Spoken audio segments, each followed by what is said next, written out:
Welcome to Scouting for Growth. Today, we are delving deep into the world of financial wealth management and the personal journey of resilience. With me is a luminary in the financial realm, Jerry Fetta. Jerry stands out as a beacon in this industry, not just for his profound knowledge, but for his unique mission to demystify wealth management, making it accessible and relatable for everyone.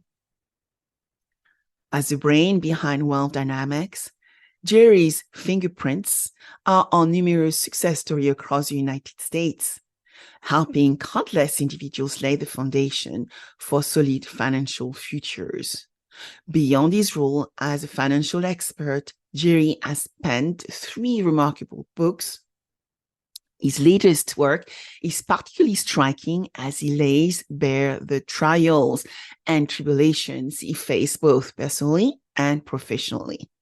Yet, like a phoenix, Jerry rose from these challenges, showcasing a resilience that is nothing short of inspiring. Throughout today's episode, we will explore pivotal questions like how adversity shapes our view on wealth and finance, the driving force behind Jerry's passion for financial freedom, the delicate dance between a founder's vision and the company's fiscal health, and Jerry's insights on personal wealth management, investments, and even retirement in today's tumultuous economy. For our listeners, Jerry generously offers access to his free book, The Blueprint to Financial Freedom. You can find this resource and more at jerryfetta.com/B2F promo.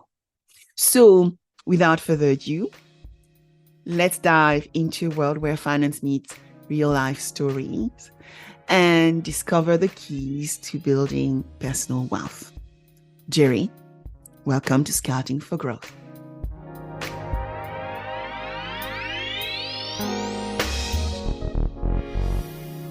Hi, Jerry. Welcome to Scouting for Growth. Hi, Sabine. It's great to be on.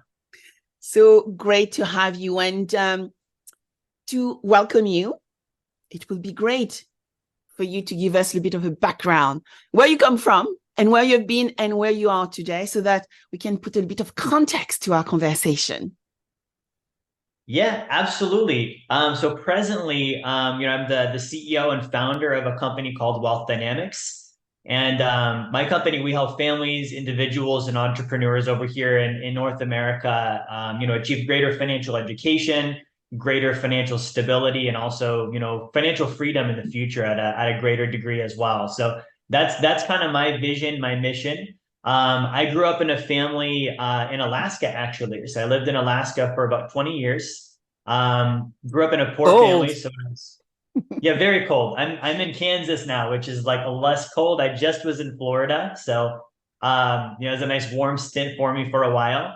But for me, I grew up with a lower income experience in life. My parents, we didn't have a lot of money. When I was 8 years old, all in the same summer, my mom and dad got divorced. We lost our house. The car got repoed, and I was homeless both on my mom's side and on my dad's side. So growing up, I didn't have this experience of succeeding with money or succeeding as an entrepreneur, and I didn't really have a lot of examples. And so I think that's part of, my story of as I started to, go through school and do the normal thing, it really resounded with me to be a business owner. I wanted to be able to have control. I wanted to be able to, kind of right some of those wrongs that I experienced when I was growing up. And I really wanted to understand money because I had such a lack of understanding and such a bad experience with it as a kid. So I got into personal training first. I was a bodybuilder. I won 2010 Junior Mr. Anchorage, and I thought I was going to do that forever. And I started to get into finances. And so I got into the financial industry when I was 18, and I got my licenses, and the rest has been history. It's been the natural progression of just evolving and growing and, kind of putting my vision into reality the last, 11 or 12 years now. Yeah.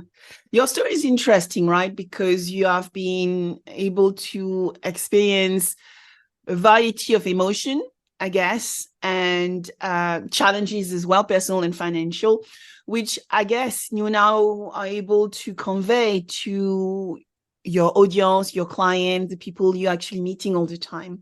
So tell us, how did this experience shape your perspective on wealth and finance and I guess wealth management, Jerry? Yeah, so I think for me growing up, not having money, sometimes there's an advantage there, right? So that really instilled in me hard work. And it also kind of, as an entrepreneur, I'm a lot more comfortable with risk because I've come from a place where I've had nothing. And so I'm Yeah. not afraid to go back there if I need to because I've been there. I know what to do. I know how to rebuild from that position. Obviously, that's not the plan, right? That's not the optimal thing. But I've seen, sometimes when you grow up and you've got a little bit more comfort and you're kind of accustomed to that, it makes you more conservative. You're more, trying to protect and avoid risk. So that's definitely shaped an aspect of me there. And then a big thing for me in my business that's shaped kind of my philosophy with money is when I first got into the industry, I kind of got into what I would consider the traditional side of things. Yeah. Right. So here in the States, the normal retirement planning and Wall Street and stocks and bonds and all this normal stuff. And so we kind of have this philosophy in life as a culture where we go to school to get good grades, and then we go to college and we get the degree and we get the job, and then we save up in our retirement accounts, and then we try and pay off the house, and we try and build up this nest egg, and when we're 60, 65 years old, we can finally enjoy what we've put together, right? For me, my mom was my first client, and we did all of that. And when she turned 60, she was actually diagnosed with terminal cancer, and 6 months later she passed away. I'm so sorry to um, hear that. yeah, and it definitely was a shocker, right? As a son, it's not something you want to experience, but as a financial professional, I kind of watched the plan unravel with me with my own mom, and I looked at that and I really was like, wow, that's not something I ever want to have a client experience again. And that's also not something that I personally want to experience. I want to enjoy life now, and so that's really shaped the way that I do things with my company, where we work with clients. We're really focused on how do you win with money today? Mm-hmm. Like the present time is what we have. Our lives should be lived now. And so it's about building greater financial freedom today, and doing that in an incrementally increasing basis, but not putting it off till we're 60. Yeah. We want to enjoy life as we have it.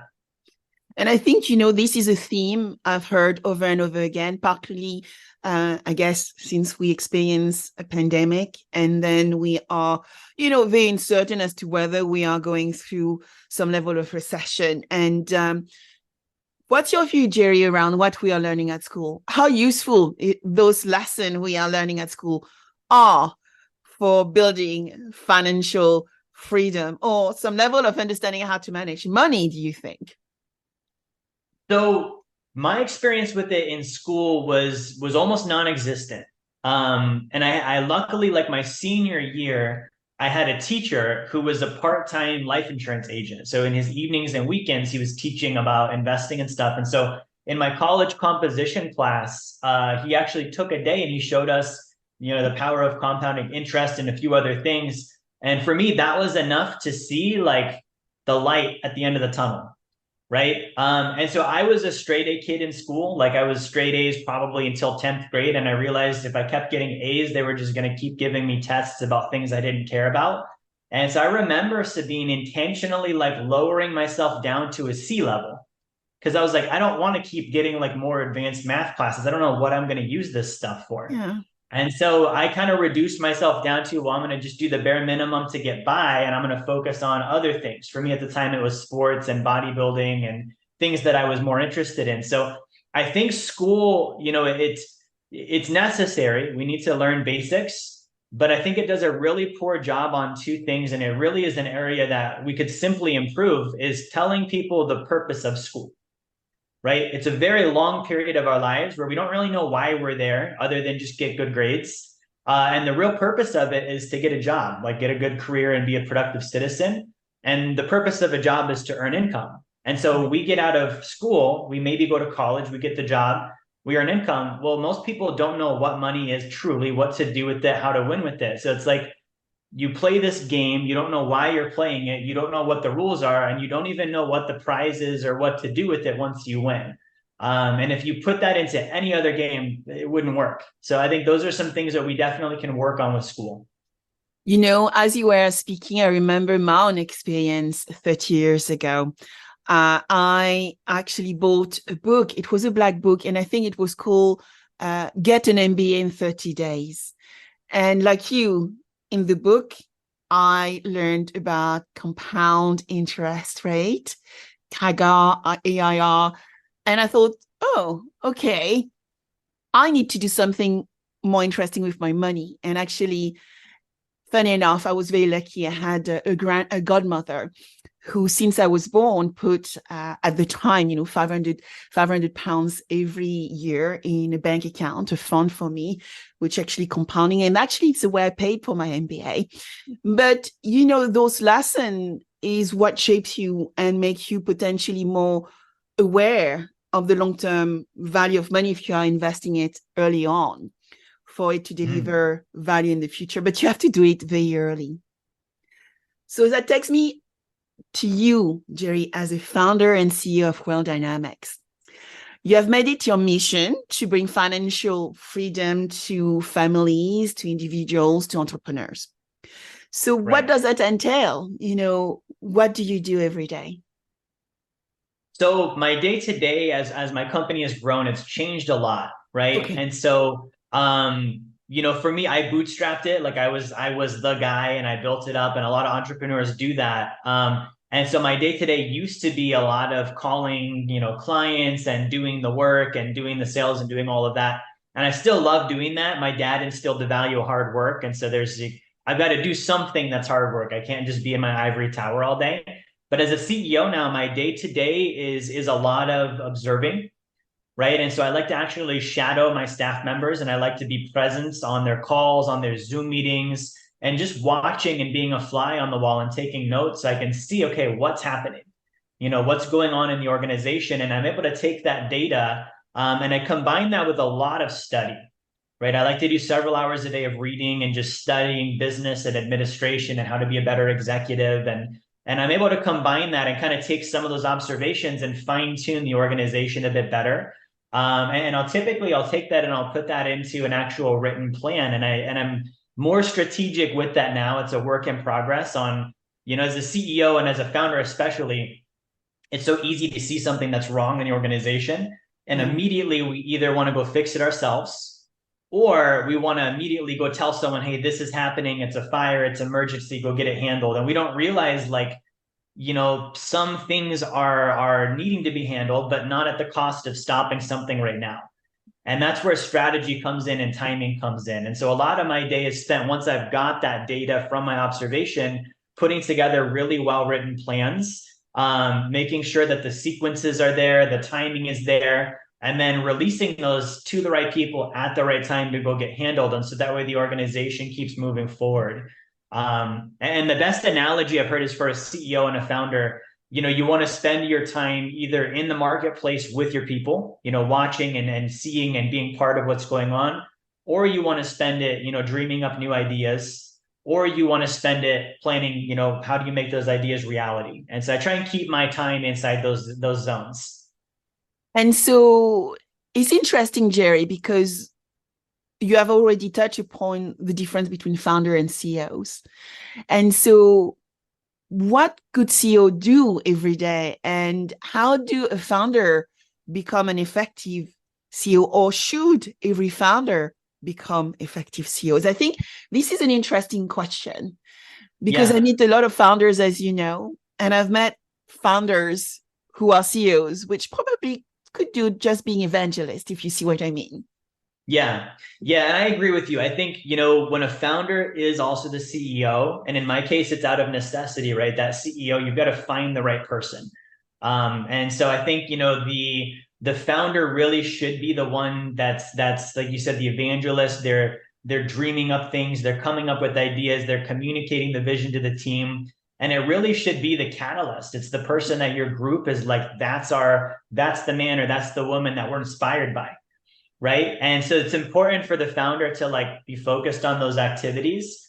From my personal experience, when the founder gets involved in being the CEO, you have to intentionally realize that you're wearing two different hats and not wear the one when you're wearing the other, right? So when I'm a CEO, it's about how do I take an idea and how do I turn it into a plan that can then be implemented?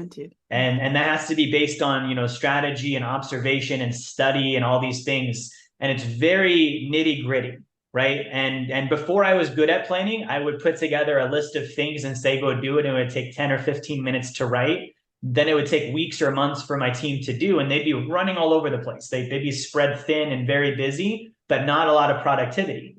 Yeah. And so I realized when I take more time on finding the right plan, right? What's the right plan that's going to handle the right thing and really do a good job?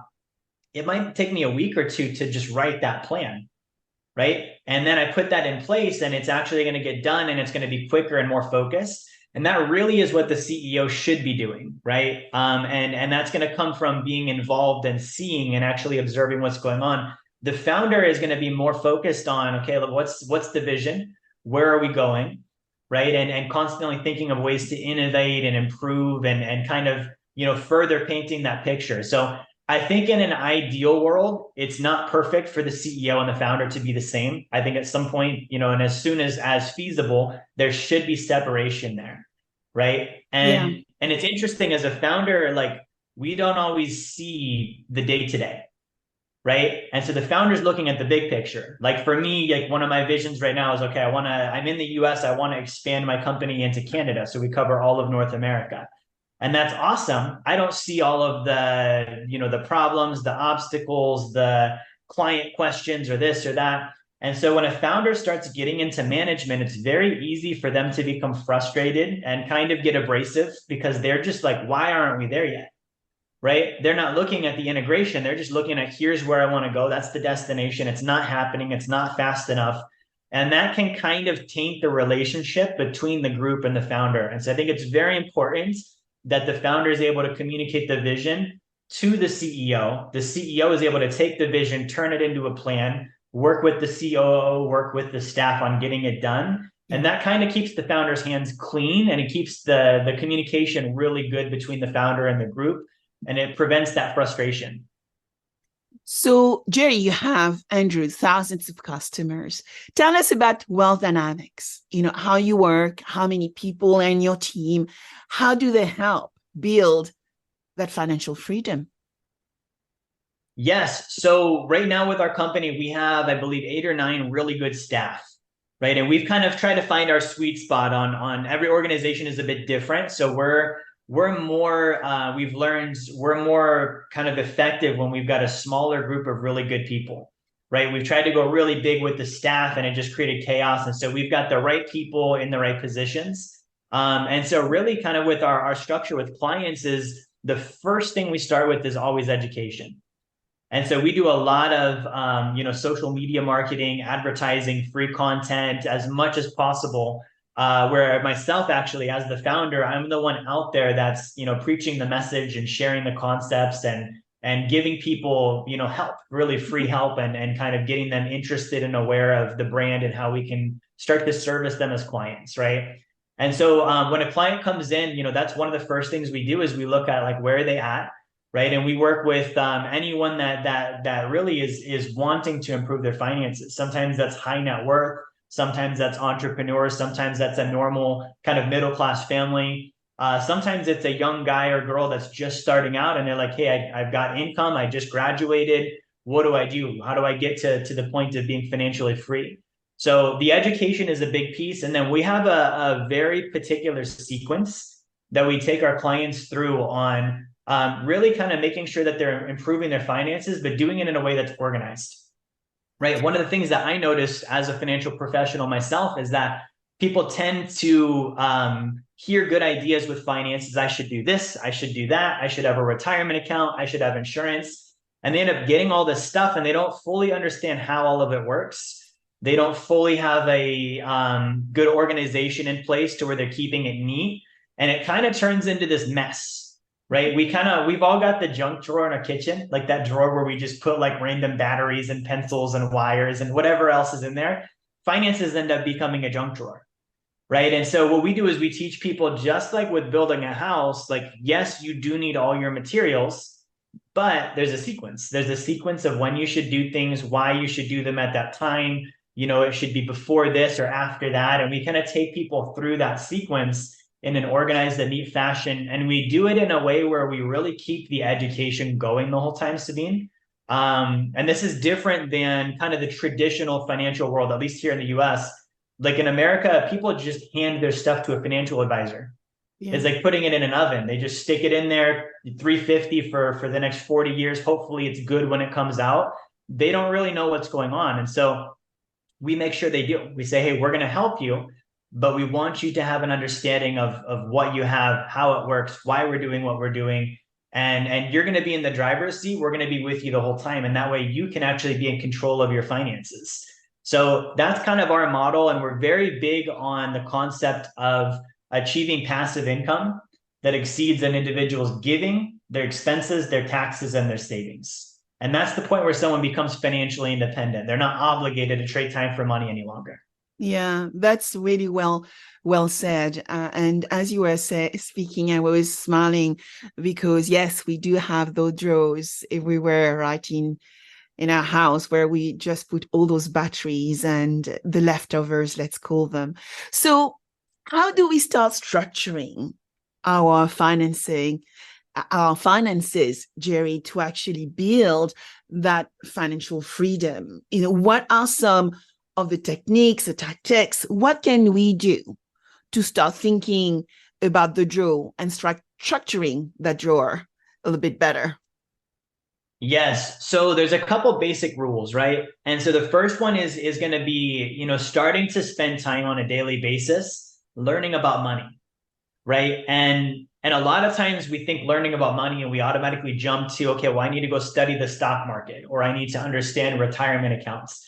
I tell people to get a little bit more basic, right? One of the first things we should be able to define is the difference between currency and money, right? And if you study historically, currency is a medium of exchange. It's not a store of value, right? If you store in US dollar, you lose every year because of inflation. So there's currency. We want to earn and spend in currency. And so we want to earn, but then we also do need to save. And we want to save in a store of value. And that store of value is money. Oftentimes money is exchangeable, but it's also going to store value and it's going to, at least keep pace with inflation and still give us that liquidity and mobility, right? And so that's really a fundamental to start with. And when someone really gets that, especially when an entrepreneur gets it, I see their business typically expands because they have this idea initially that currency and money are one and the same. And there's always this, I want to earn lots of income and I want to spend it and invest it, but I also want to save it. And it's kind of like you want to do all these different things, but they all kind of compete with each other as far as activity goes. So when I can separate those out, I'm really able to say, okay, this is what I earn and I want to allocate it, right? And that's one of the keys of being organized is when a dollar comes in, you should allocate it, right? Pay yourself first is a big point. And here in the US, historically, the top 1% of wealth, they save 40% of their gross income. 40%. They've done that for hundreds of years. So that should be like one of the first targets is I want to be able to save 40% of my gross income. And that's about paying myself first and actually having kind of a segregated account that I send those dollars to, right? Now, another concept we teach, Sabine, is called the triangle of wealth, right? And so wealth comes down to earn, save, and invest, right? Those are the 3 points of the triangle. And so if we keep that simple definition in mind, if you apply a concept of economics to this, it's called monetary velocity. It's the speed of particle flow with your money. How fast does it move? The quicker I can make those revolutions around that triangle, the more I'm going to build wealth, right? And so I want to earn lots of income. I want to save it. And then I want to immediately be putting that money to work and investing. And that's really on the investing piece. Like, I think people should spend more time understanding what they want to invest in. Yeah. Because this is the part that tends to get automated. We don't understand it. We're busy. We don't have time to learn about it. Let's just give it to that guy with the suit and hope that he does the right thing. And I think there's a lot more to it, and it can actually be a fun thing. And it's, for me, very interesting to learn about investing as long as it's stuff that I'm aligned with, right? So those are some basics. And we have a whole system called the Blueprint to Financial Freedom. It's a blueprint in a sequence, and people can kind of like that dominoes game. If you line the dominoes up and you knock the first one down, they all go down. Very similar to that kind of approach where someone can kind of go step by step and implement all of this. So let's go into the book, because you're offering a free asset, which is this blueprint to financial freedom. And what can people take away from it? You already have shared a few of the items they can get by getting the free asset. What else can they learn from leveraging that asset and going into your website, right? Yep, jerryfetta.com. Yep, and you can get the book if you go to jerryfetta.com/B2F promo. So that's the letter B, the number 2, the letter F, and then just the word promo. But one of the things in the book, Sabine, that I did different is I wrote the book backwards, right? And I did that because I want people to start with the end in mind. Exactly. And this is how I do all my planning as a CEO. I don't think about where am I at, what's the next step. I think about what's the end result, and I want to work my way backwards, right? And so we've had when people read this book, we've had just this week actually. I love getting success stories from my staff. I had a staff member tell me, "Hey, someone read the book and they said, like, where has this been? Like, this is what I've been looking for so many years," because it gives you a complete picture. So when someone goes through the book, they're not only getting the sequence, but they're going to feel a complete picture of, okay, this is everything someone should be doing with finances, right? And this is the sequence. And so it's going to really help with that. And then, one of the things that we teach in the book that's maybe a bit different is the concept of becoming your own banker, right? And that's actually setting up a system of controlling the money. Like when the income comes in, you put it into your own banking system, and you don't need to literally go start your bank. You can do this with various assets, but it's the idea that I'm able to deposit money into my banking system, and I'm wearing the hat of a depositor when I do that, but then I put on the hat of a banker. Mm-hmm. And if you think about what does a banker do? Well, a banker takes deposits and they put them to work and they earn money on those deposits. And so if I think about that as a banker, I'm looking at, okay, I've got money here. How do I get this money growing and being profitable? Yes. Right. And then you've also got the concept of, okay, well, the borrower, right? Typically a borrower is the one that's borrowing money from the bank. You're kind of also the borrower when you're taking those deposits and you're putting them to work. You want to put that ultimately back into your bank, right? You don't want to take your money, invest it, and then go spend it all. You want to put that back into your bank and redeploy that capital again, right? Mm-hmm. And when you do that successfully, you make profit. And in a bank, there's a shareholder, right? And so that shareholder is generating profit off of the activities of the bank. And so this is what we call the banking quadrant. And so when someone thinks like this, they're kind of wearing the full scope of all the hats, with their finances, of depositing money, being a good saver, putting that money to work, being a good investor, being a good borrower where I repay my profits back in, and then obviously being a shareholder where I'm paying attention to what am I earning, how is my growth looking, and how is the whole system as far as the health and expansion of it. And those concepts works very well for founders, right? Because as a founder, you may have one or many bank accounts, and you are taking a small amount of that money to pay yourself, every month, and then you're allocating those funds. So, when you're actually not having a job paid by somebody else, I think you tend to be a little bit more wary and thinking about money in very different ways. I want to ask you a question about retirement and saving. We have a major problem across the globe right now, and I am doing a lot of work around longevity and aging at the moment within my industry.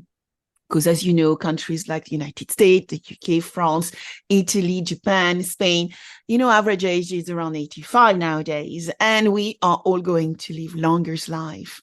So what's your view when we start looking at financial freedom, when we start integrating as part of that thinking, saving and retirement and, living longer in the future? Yeah. So I think fundamentally the concept of retirement is broken. Yeah. I'm very big on words. So I like to understand like derivations and origins. And the origin of the word retire actually means to retreat. Mm-hmm. And so when I think about this and I think about the story of my mom, right? So she had passed away at retirement age. And so I think, if she would have known, hey, I'm not going to live past 60, I think she would have lived her life very differently, Yeah. right? I don't think that she would have been focused on retirement. I think she would have been focused on experience and longevity and getting the most out of her money. And so I think that that really is the corner we need to turn as a culture is, instead of saving money up and putting it in a nest egg, and really when we put it in a retirement account, at least here in the US, like we're told pay yourself first, right? Which you should, but are you really paying yourself first? If I put my money into an account that I can't touch for 40 years and I lose control of, and Wall Street makes fees and I don't have any return or guarantee of any return, did I really pay myself first or did I just pay someone else first? Yeah. Right. And so I think that's part of it is there's got to be two things that come together. An individual needs to understand their purpose in life. Finances fund that purpose, right? I don't think anyone's goal in life originally is to retire. I think that that's an industrial age concept, relatively new in society and the world in general. And I think if most people, if you really ask them, their goals are something different. They want to start the business, or they want to travel, or they want to help their church, or they want to, do a number of different things. Most of them are not going to be defined as retirement, right? And the studies show, and you probably see this when people truly do retire, they get mental diseases and they die earlier, right? Dementia, Alzheimer's, those kick in earlier. They don't live as long. So there's something to the individual having a reason to get up every day, having something to go do that gets them excited and keeps them living. And so I think that that really is one of the things that's got to be there. And then the other part is that the individual themselves, they need to have a better knowledge of their own finances and better control over it. Mm-hmm. And that's going to get them more interested in, okay, I want to go in this direction with my life. How do I align my finances this way and make sure that I'm funding that future, right? And when I do that, it probably means I'm not just leaving it in a retirement account or giving it to a bank and hoping that in 40 years it's still there. It's probably more of an active approach where I'm more focused on it, right? It's kind of the difference if we're talking CEOs and founders. It's kind of the difference between, being a hands-on CEO and a hands-on founder that's very, I know what's happening in my organization and I'm intentional versus kind of a removed one where it's like, I just collect money from it. I don't really know what's going on. Right. And I think that that's kind of what happens with retirement is people are hands off. It's over here. They're hoping it's going to be okay in the future, but they're not really controlling what's happening or directing that future. Yeah. And I think it's very important. I mean, I have a wealth manager, and my husband and I, we've had this wealth manager for many years, for at least 20, 25 years. And so we believe in reviewing, on a regular basis, quarterly, yearly, and based on where the market is going, making adjustment as you highlighted. But one thing I want to tell you, you actually highlighted something very eloquently, which is about purpose. Money is there to fund the purpose, our direction. The reason why I think it's very important for me to highlight that is because doing a lot of work around authenticity with tech founders, tech startup founders, because often founders are really good with their product and not always as good to articulate their purpose. And so when you start helping them, find investment or help them with their go-to-market strategy and find customers, you realize there is this disconnect because it's not very clear why they actually went to the venture any longer. And the reason why I started realizing this was important is because I was talking to a lot of investors. And this year in particular, one of my friends, investors, said to me, Sabine, now we are so ruthless when we look at startup pitches. We want founders with purpose, with an investment thesis. So they said to me, we want them to have an investment thesis. I said to them, WTF, you're the investors. You're the one needing the investment thesis. No. Why are they coming to us? We want that thesis. And by the way, it takes 3 months to develop those. The one who come and think they can actually get money in a week by just, slashing a little bit of a PPT is going to have a really hard road. And that's why what you said around purpose linked to authenticity linked to back to how you make money and how you align all your goals and objectives, starting with the end in mind, like the Amazon quote, and then maybe writing your press release and saying, I am going to do this, and then setting a path to achieving those goals. So, Jerry, that takes me to, you know, when you look at where you are going to be in 10 years' time, what would be the ideal for you and your team, and what you could maybe tell, your friends, your family members around your achievements? Yeah, that's a great question. And I just want to comment too on the purpose. Like you're gonna see, and you probably see this a lot, Sabine, there's really two types of founders. There's founders that are trying to further their vision, and there are founders that are trying to exit their vision, right? And typically a founder, when I see a founder that's trying to exit their vision, it's because they have a failed purpose or they didn't have one to begin with. Yeah. Right? They had an idea, they got very into the mechanics, and then they lost that somehow, right? The excitement went away, and it's not this fun, kind of adventure anymore. Versus a founder that has that purpose, like they know why they're getting out of bed every morning, and they've got that push, and an investor is going to see the difference between the two for sure. So, kind of to lead into my answer. So for me, in 10 years, one of my visions is to expand into the European market. Okay, I forgot to staff. ask you that. Yeah, so I've got staff in Europe. One of Okay. my chief executives, she lives in Germany. We've got, my wife is French, right? So we've got a lot of European connection, and so I hear all the time, because we've got staff and just kind of connections that will see our philosophy and what we do. And that's the first thing that they'll ask if the European is like, how do I do this? And we're like, well, right now we can't. Like it's so different, because it's not like the US where it's this one big group of states and it's all got the same laws. Every country is a bit different. Yeah. And so one of my games, when as a founder, I think of like games, the game I want to play, right? It's going to be exciting, and it's going to have, a big impact. For my main vision, it's a world where the majority of wealth is owned and controlled by good people. And those good people use it to improve the freedoms and conditions of humanity across all dynamics of life.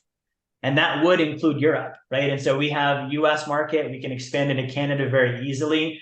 The one where it's like, the prized possession and nobody's done it yet is Europe. And so that's a vision that I have, where I communicate that to my team.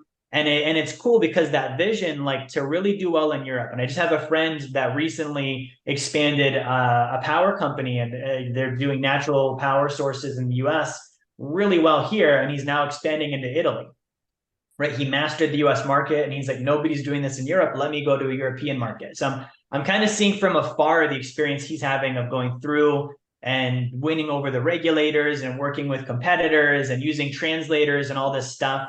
And it's not an easy thing to do, but it's something that, it furthers the vision and it improves the reach, right? The amount of people you can impact globally. So that's something that I'm very excited about. My team's very excited about. And in order to do this, just like with my friend, we've got to really master the concept in our own market.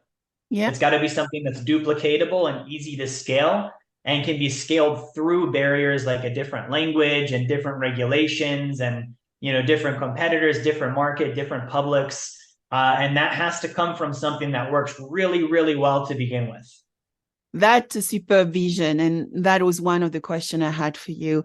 I know you're in the United States, and, I wanted to ask you whether you were going to come to Europe, because I can see, these really being transferable in Europe, which also take me to probably my last question.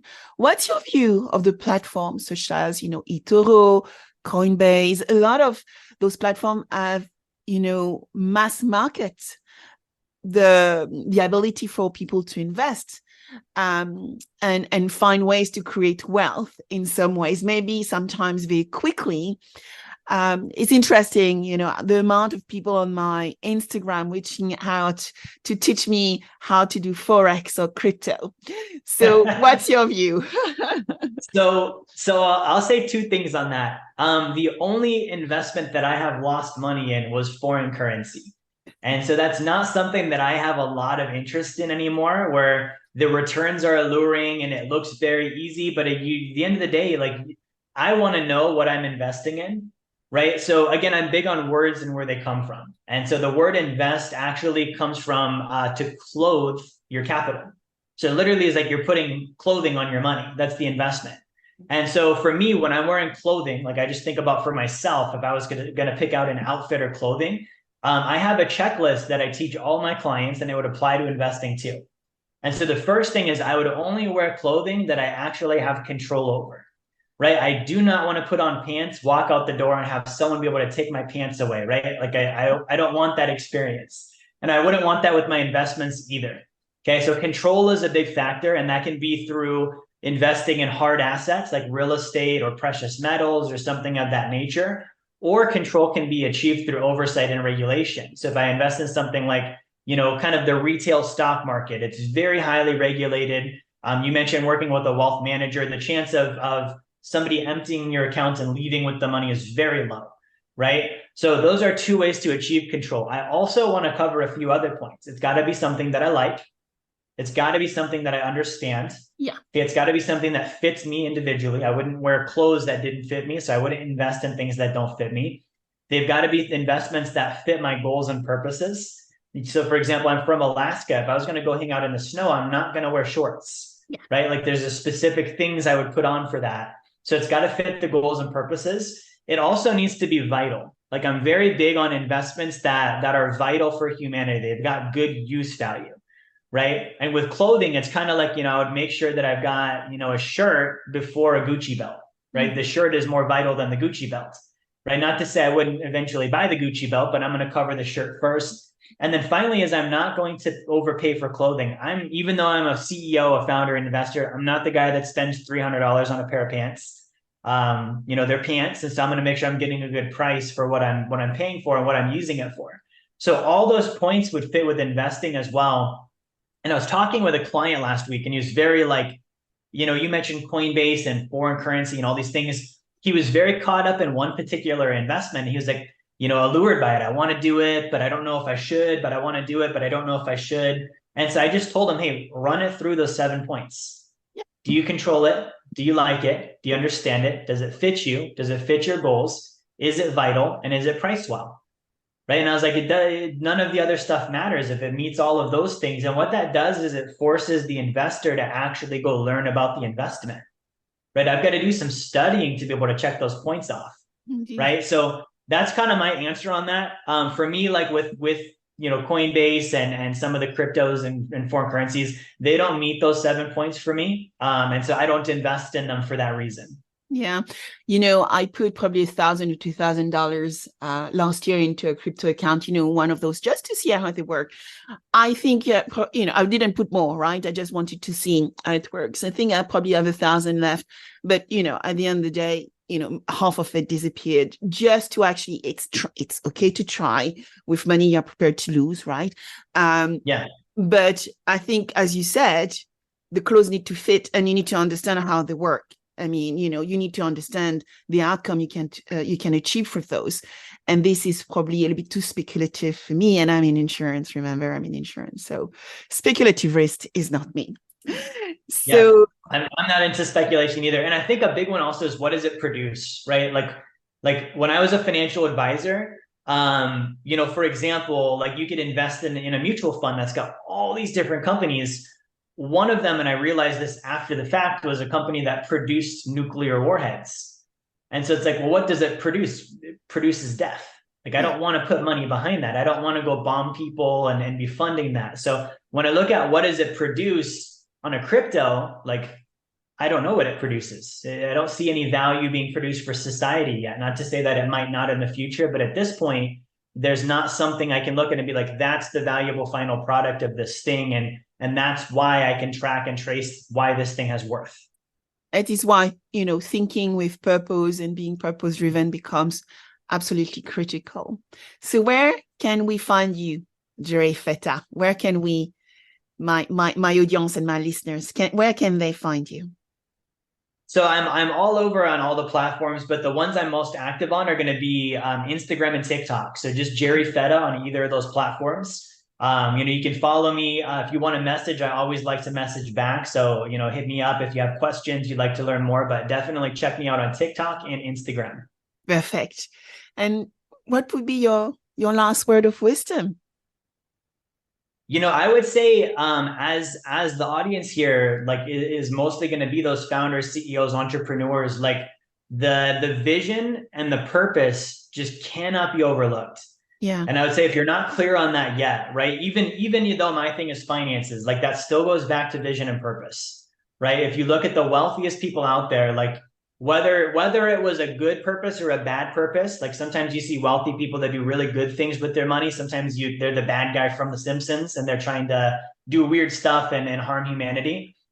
None of that's the point. The point is they still had a purpose. Yeah. Right. So really dial in on that, as Sabine and I talked on today. And it doesn't have to be something you get done now. Like for me, I'm always kind of crafting it, polishing it, adjusting it. It should be a living, breathing thing in your world. Well, thank you, Jerry, for joining me. And I hope many of our listeners are going to download the Blueprint to Financial Freedom too. Thank you for joining me. Thank you, Sabine. It's great to be on today. Thank you. Bye. Bye.